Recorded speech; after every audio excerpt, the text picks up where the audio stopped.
Excel 2016, Module 3, pages 162 through 170. On the bottom of page 161, all the way through the top of page 165, you need to read about relative, absolute, and mixed references in cells. You absolutely have to understand this to continue with the rest of the class. So make sure you read all about the different types of cell references, and then on top of 165 about how to change them. All right. On the top of page 165, to correct the stage dates formulas with absolute cell references, number 1, double-click cell B8. So we're going to go to B, and we're going to go to 8, and we're going to double-click to go into edit mode. Now we want to select the B7, so double-click it. And then what you're going to do is you're going to press your F4 key. And F4, just turn that into an absolute reference. It's the absolute value of column B, absolute value row 7. So they are both absolutes. Now if you were to press F4 again, now you have relative B, absolute 7. One more time. Absolute B, relative 7. One more time. Complete relative cell reference was what you were used to working with. And one more time. Now, absolute B, absolute 7, which is correct, so press your Enter key. Now, go back and click on cell B8 again, and we want to drag this down through B12. Okay, so now you can see on each one of these, this is the absolute value of B7 and the relative value of O12, and that's the absolute value of B7 relative O13. So you can see the O reference is incrementing each time, whereas B7 stays absolute. It does not change. Okay, turn to page 166, and you get to learn about some crop stuff. I don't know why we're studying corn, but we are. Growing degree days. So you need to know that Tmax is the daily high temperature, Tmin is the daily low temperature, and Tbase is a baseline temperature of the region. Okay? Growing degree days, Tmax, Tmin, Tbase. To calculate the GDD value, click cell G5. Okay, we're on G5. Type in the formula equals max. As soon as it starts to come up, double click the correct max. So it'll say equals max, open paren. Make sure you did not get max A. So it equals max E5. So E5, right? Comma. The absolute value of O7. So we're going to go to O7. Where is 7? Did I get it? I hit 6. And you know what? That's okay, because I really wanted 7. That's how hard it is when you make a mistake. Just re-click. So I got the 07, but it needs to be an absolute value. Press your F4 key, and it should read equals max, open paren E5, comma, the absolute value of 07, close parentheses, and press your Enter key, which returns a value of 50. Okay, in cell H5, the formula is equals min. And again, first few letters, double click min, gives you that open paren. F5, so F5. And then the absolute value of 08. Remember F4 to make that an absolute value. We're going to stop always and check our formula really quickly. Equals min. Bad things happen to me. Bad things happening to good people. So I need an F5. By the way, when you make mistakes like this is the beauty of Excel. Fix it right, equals min, open paren, F5, comma, the absolute value of OA, close paren. Try that again, and we get the value of 52. So Excel's really forgiving when you're working within the formulas to fix it. That's why I'm constantly telling you to stop and check it now, stop and check it now, because it's so easy to fix when you're first doing it. It's difficult when you put in an error and you don't know it and you don't find out till much later. So that's why I'm constantly wanting you to stop and read your formulas and make sure they're correct. All right, step number 4.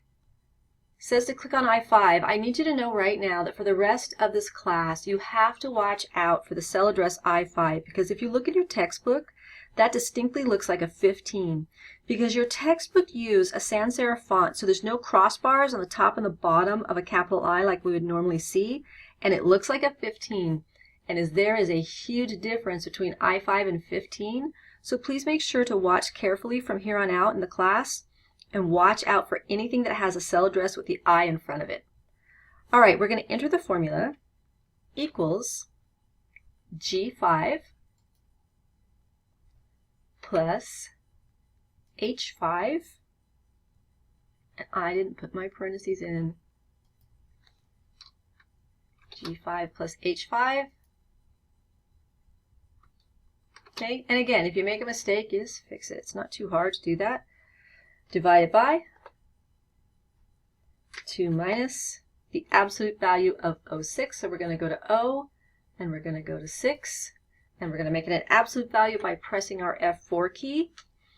And I'm going to take my hand away from that closed parenthesis, which I'm so tempted to use because it does not need one, equals open paren G5 plus H5 closed paren divided by 2 minus the absolute value of 0.6. Press your enter key, and the value that is returned is 1.0.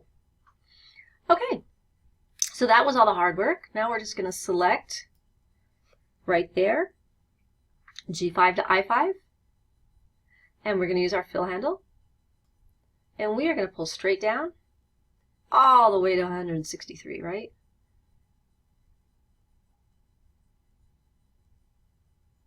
Fill handle is probably one of my favorite things in Excel because it's so easy. Okay, when you use that fill handle, do you see right there what you get? We get the quick analysis tool. So look at page 167 and read really quickly about using the quick analysis tool. Okay, so now what we're going to do is we're going to do a control home, and we're going to select I5. So click on I5 and make sure you have I5, and then select all the way down to 163.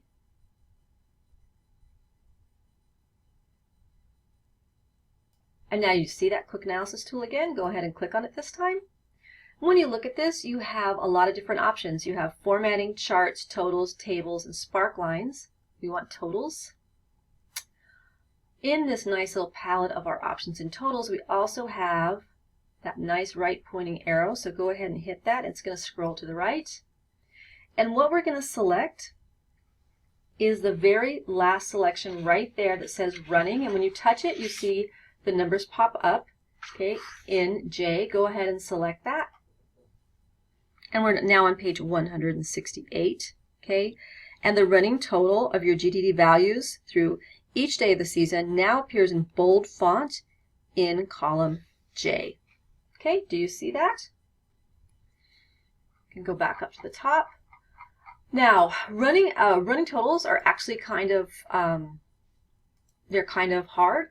So I gave you an explanation of running totals in one of our announcements that has a nice little attachment to it that'll explain to you how to create a running total. They look a little bit weird because, as you can see, I'm clicked in cell J5, and the formula is actually equals sum the absolute value of I5 through the relative value of I5, which is kind of tough to figure out on your own. So that's why I gave you that paper to help you out. And if you click down one, remember I5 is absolute, but the other I5, the second I5, is relative, which what is going to be in the next cell? Right, the absolute value of I5 relative I6, 7, 8. Do you see that? So make sure you take a look at that attachment about how to do a running total. Okay. Read the bottom of 168 and then all of 169 about working with dates and date functions. And then when you get finished reading that, at the bottom of page 169, let's go to the top of your worksheet, please. All right, click on cell B4, right here where it says current date. On the ribbon, click your Formulas tab.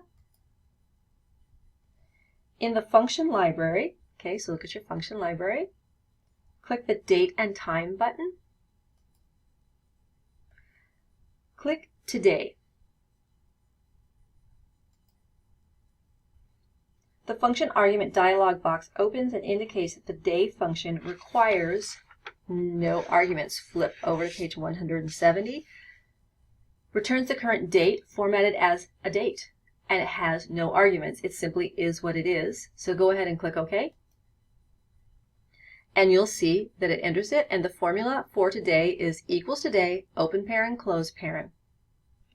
Okay, go ahead and finish reading the bottom of page 170, which talks about date calculations with working days, and then save your file, and you're ready to move on to the next video.